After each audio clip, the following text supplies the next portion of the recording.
You're taking a look inside Kansas politics. Welcome in. I'm Rebecca Chung. Today we're kicking off the first part of our look at the top issues to watch for 2024.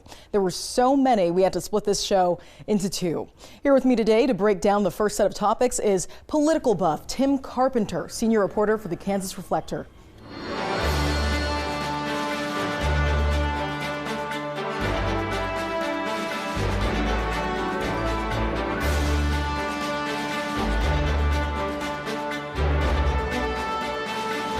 All right, Tim, let's start with our first topic of the day. Special education. This is an issue that is sure to ruffle some feathers next year.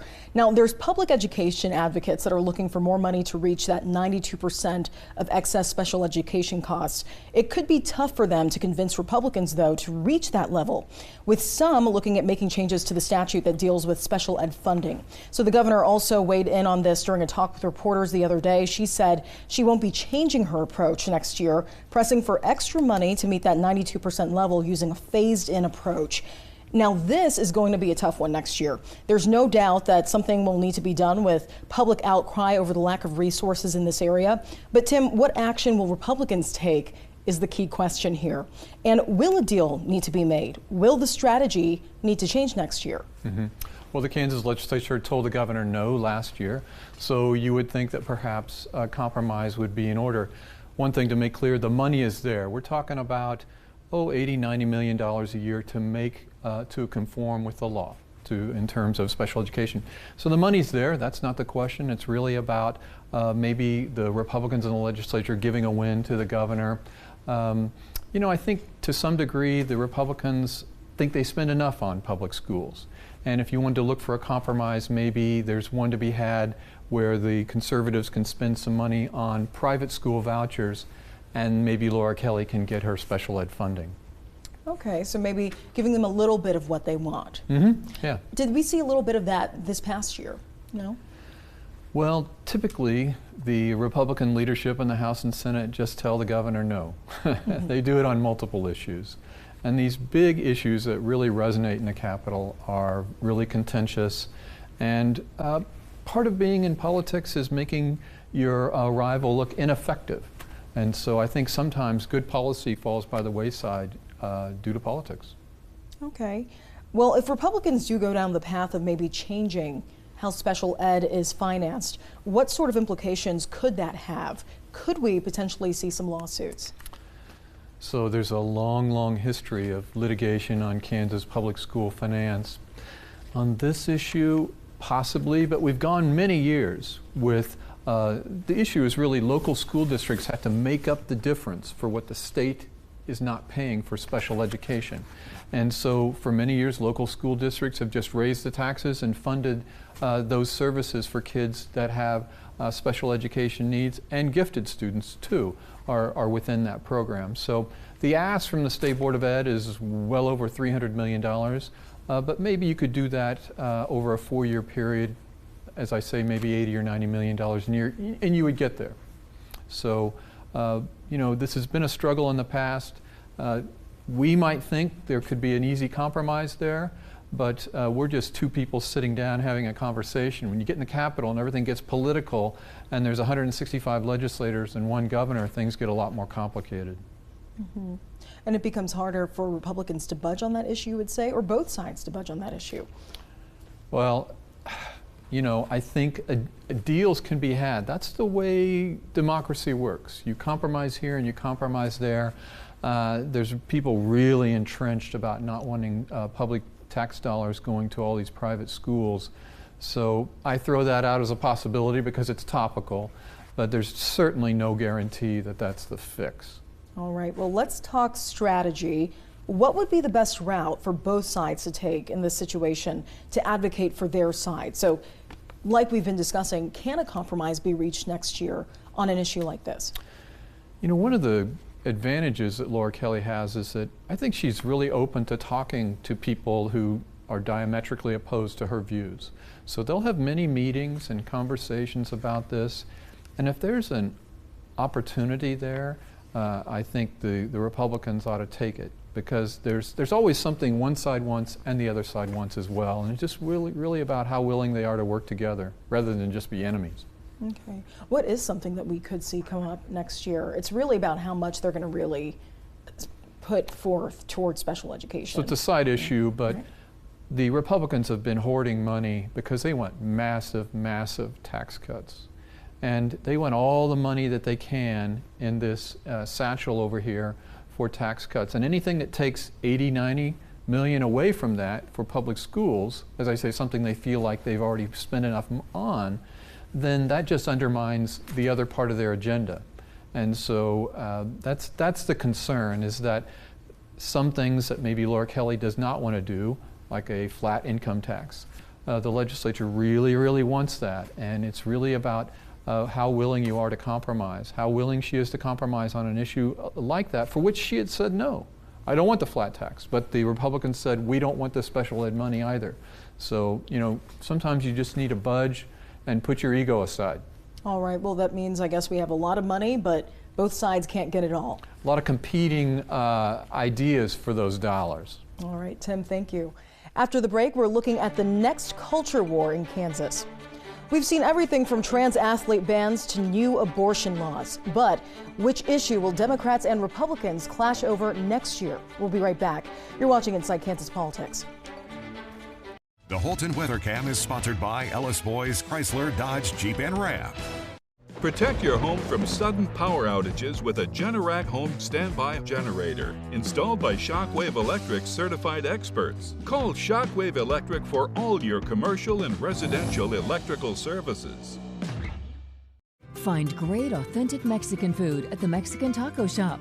Our locations at 1901 Southwest 10th in Topeka and 419 West 6th in Junction City are always open. Dine in, drive through, or carry out. Or visit our 37th and Burlingame location. Open 8 a.m. to 11 p.m. Quick lunches between 1 and 1:30 plus free coffee. 3 convenient locations, 2 in Topeka and 1 in Junction City. Take a short trip to Mexico at the Mexican Taco Shop. Quality childcare makes a difference, especially in a child's first 5 years. So let's make it more accessible for more families. The Kansas Department for Children and Families is helping Kansans pay for childcare and giving childcare providers the support they need. More resources, more quality care for Kansas kids. Find out if you may be able to save on childcare today. Answer a few short questions at childcareinkansas.com. Monday, Natalie Portman. Okay, so you're an owner of a women's soccer team. Do you get passionate? Oh, yeah. We could be friends from this photo alone. Plus, Bootsy Collins and puppeteer Megan Pipus. Monday at 3 on 27 KSNT. This week's Pets in Need Spotlight is Saucy. Saucy is a 3-year-old Labrador mix. She has a training scholarship to attend Helping Hands Pedicat class free of charge after her adoption. You can meet Saucy at Helping Hands Humane Society. They just ripped the ATM out of the wall. Were you trying to rip me off? These are the stories that impact your life. Weekdays at 2 on 27 KSNT.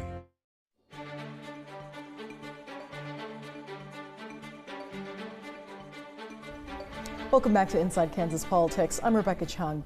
We're moving on to our next topic of the day, another issue to watch next year, culture wars. Now, Tim, over the past several years, we've seen several culture wars waged in the legislature, a series of clashes between Democrats and Republicans over a range of issues and beliefs. But which issue will be at the forefront next year? So there's quite a few to choose from, but I'm going to say abortion because it always is at the forefront of debate. And the people who want to expand abortion rights and people that want to restrict it. So that policy is always in the woodwork of the Capitol. Okay. And we've seen some of the laws that did pass this year, like one defining biological sex. They're all being challenged in court. Possibly, we could see the gender-affirming care ban return when it comes to an issue like this. But first, let's talk a little bit about these cases the state will also have to get through next year when it comes to abortion, when it comes to LGBTQ issues. Is there any possibility that this trend could continue if other legislation is passed? So the attacks on transgender individuals will not go away. So we have the idea the legislature passed and pushed through into law was that your driver's license, your official documents, your birth certificates need to reflect your gender or sex at birth. That's what Kansas law is. But there's many people that feel like they have different ideas about that, and they want those documents to reflect their identity when the document was issued, the driver's license was issued. And so transgender people feel like they're putting information on these documents that is inaccurate. But there's an ideological component to the debate among legislators who just are sort of abhorred about transgender people, maybe gay people in general. And so there's a lot of pushback there, and that's being litigated. There's going to be a big trial next year in which these issues are going to be sorted out. And I think there's constitutional issues at play here. So sometimes legislators overreach, and some of this transgender stuff might be considered an overreach in the end. Right, and then you also brought up abortion. We do have the abortion reversal lawsuit that we're also focusing on. Yeah, I think the abortion issues are going to just be litigated. It's like full employment for attorneys at these various special interest groups. And so when the Kansas Supreme Court found that there was embedded in the Kansas Constitution the right to bodily autonomy and the right to end a pregnancy, that opened a big floodgate, and there was a constitutional amendment proposed to try to reverse what the court did, and that failed. So now we have a lot of litigation about abortion, regulations put in place over the last 25 or 30 years, and they're all being called into question. And it's really what the Supreme Court thinks undercuts people's individual rights to liberty and reproductive health, and what doesn't. So I think all of those rules, and some of them are arcane and bizarre, some of those are going to go by the wayside, but some of them will probably be upheld as well. All right, well, we're heading into an election next year, so you have to wonder what sort of impact will culture wars have heading into next year's election? I sometimes think about these culture issues as, like fireworks in a campaign, that they're designed to drive the base of liberals and conservatives to the polls, and abortion will do that. I think the trans issues may be less so, but there's other issues of religion and so forth that could drive people to the polls. And I think we have a presidential candidates on the ballot this year, but not the governor. So it'll be legislative races. But this could be a thing that could excite some voters, as it always does. All right, Tim, thank you. And speaking of clashes in the legislature, Medicaid expansion is our next issue to watch in 2024. Democrats are hitting the road hoping for a change next year. Will it happen? We'll be right back. You're watching Inside Kansas Politics. Growing the market for Kansas-made E15 is a win-win for Kansans. What's E15? It's fuel with 15% ethanol compared to the usual 10% in regular unleaded. E15 is more affordable, has better performance, and runs cleaner than regular unleaded, meaning Kansas drivers can go further for less. From helping Kansas farm families by stabilizing grain prices, helping Kansas become more energy independent, and adding more than 4,000 jobs in Kansas, more of our money stays right here at home because of ethanol. Visit fueledbykansas.com to find a station near you. Oh no! Well, we better call Bob's.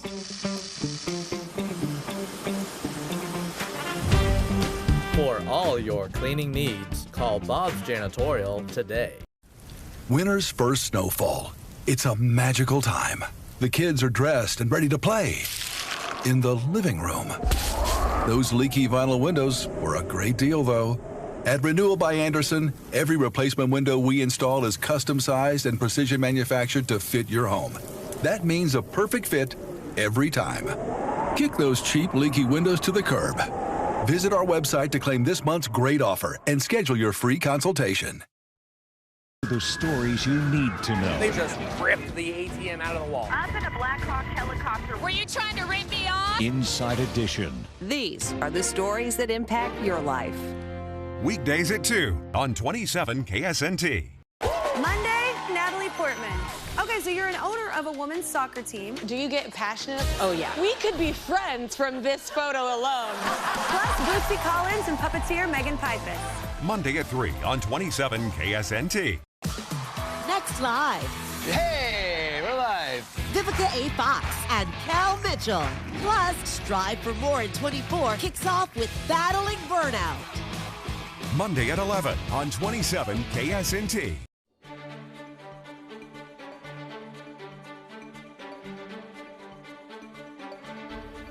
Welcome back to Inside Kansas Politics. I'm Rebecca Chung. The next issue to keep an eye on in 2024 is Medicaid expansion. Tim, you've done a lot of reporting on this, even following Democratic Governor Laura Kelly on her Medicaid expansion tour. So what were some of the key takeaways from that tour? So the governor has been bouncing around the state, and she's trying to put the heat on individual legislators to buck the House and Senate Republican leadership who don't want Medicaid votes to occur because they're opposed to expansion. And the governor's made a real statistical argument about how it would help 150,000 Kansans, most of those adults, some kids, but a big chunk of them are the working poor. And really what she's talking about there is Kansas Medicaid is a very narrow program, and so some people make too much to be participants in the current Medicaid program, but don't make enough to afford insurance, and they're trying to close that gap by expansion. The federal government pays 90% of the increased cost, Kansas 10%. 40 states have done that already, so Kansas is among a cluster of southern states and a few other outliers like Wisconsin that have just said no to Medicaid expansion. And states have had nearly 10 years to get on board with this. And she makes other points, numbers, about how maybe Kansas has surrendered $7 billion over that period that could have gone into the healthcare system. And Kansas has a lot of rural hospitals that are struggling financially. They have declining patient loads. They have all kinds of issues financially and are struggling to stay open. And that's the big fear, that hospitals would close in rural Kansas and people would now be 45 minutes or an hour away from an ER. Okay. Well, still, it seems like Medicaid expansion, though, next year could be a long shot. Are tours like this helpful at all? It would seem like a lot of bargaining, just from my observation, would need to be done to get Republicans to budge on an issue like this, because leadership is not for it. So what are some trade-offs that could potentially be made in a situation like this? And is there a potential for a deal to be made? Yeah, so let's just think about, this is going to be a big ticket item. There's a lot at stake here. There's a lot of people have their heels dug into the ground on Medicaid expansion for and against. I mean, maybe there's a tax deal to be had there, tax cuts in exchange for Medicaid expansion. Again, we're just friendly people trying to make deals. You can imagine that. But politically, once you've made your views known, sometimes people just don't want to budge. And the welfare of the people suffer for it. Because if you've gone out and met people who are working and can't afford health insurance, the disruptiveness to their lives is just intense. It just scrambles everything and makes it, you can't just go to the doctor and get that prescription. It's just an incredible hardship. And I think people suffer a lot. And this is a program that other states have adopted, and why can't Kansas? Why are they so silly and Kansas is so smart for not doing it, I wonder. So do you think there'll probably have to be some sort of trade-off made? I would imagine so, because the legislature in 2017, I believe, passed a bill. Governor Sam Brownback, a Republican, vetoed it, and they couldn't override the veto of the House. So there has been some movement in the past, but the opinions are very rigid in the Senate President Ty Masterson and House Speaker Dan Hawkins are quite very much against Medicaid expansion. They just say heck no. And but behind that veneer of the heck no might be a yes. And we aren't privy to those secret discussions about public policy and compromise and change. And it can come down to one person. One person could be opposed to this in leadership, and it gets hung up that way. So you just never really know exactly what's going on behind closed doors. Well, that leads us to our next question. So let's talk a little bit about how Medicaid expansion is polling right now. Last time you were here, we talked about the Kansas Speak survey from Fort Hays State University, and it shows that support for Medicaid expansion is still around 70%. So will it make it to the floor next year, especially with next year being an election year? Mm-hmm. So Governor Kelly addresses this in her presentation and her tour around the state by saying, look, I'm not going to be on the ballot in 2024 or ever again. So if you were trying to say no to Medicaid expansion when she was running for re-election as governor, she won anyway. So, but she's not going to be on a ballot anymore, so if you're about embarrassing me, don't worry about that. Let's just move on and do good public policies. And that's kind of the way she addresses it. But I think there's people that just don't like, Republicans who don't like an entitlement program that really grows government in a significant way, because we're talking about you know, $680 million a year would come from the federal treasury into the healthcare system of Kansas. That's every year. So that's a substantial increase in an entitlement program. And so if you're a fiscal conservative, you just might you know, recoil in horror about that. All right, Tim, thank you. Up next, another issue that's been on hold in Kansas for years, marijuana. Will 2024 be the year for legalization in Kansas? This issue is topping off part one of our Issues to Watch for 2024. We'll be right back. You're watching Inside Kansas Politics. Together with Washburn University, we are proud to bring you another year of Everything Woman. A 27 news series highlighting extraordinary local women. Like a woman focusing on helping students and teachers achieve their goals. Or a woman embracing change and continuing to succeed. Or a woman dedicated to making a local fundraiser successful each year. If you know a woman who deserves to be recognized, go to KSNT.com and click on Everything Woman. Sponsored by Sharp Honda, Topeka ER and Hospital, and Washburn University. There's a new sense of pride in Topeka, and local business is key to the success of our community. Local business is the backbone of our economy, and its strength drives our prosperity. Please patron Topeka's local business leaders like Heartland Floors, A&H Farm, and Three Sons Mobile Detailing. The stage is set. The stakes are simple. Oh my goodness! Bills, Dolphins. Winner takes the division crown. It's the epic season finale on NBC and streaming on Peacock.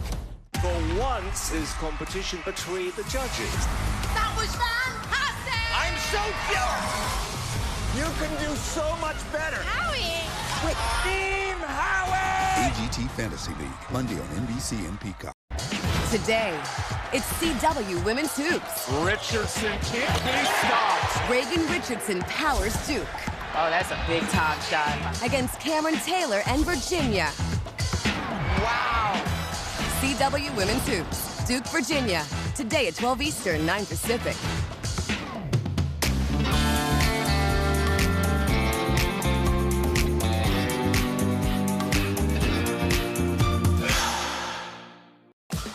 Next live. Hey, we're live. Vivica A. Fox and Cal Mitchell. Plus, Strive for More in 24 kicks off with Battling Burnout. Monday at 11 on 27 KSNT.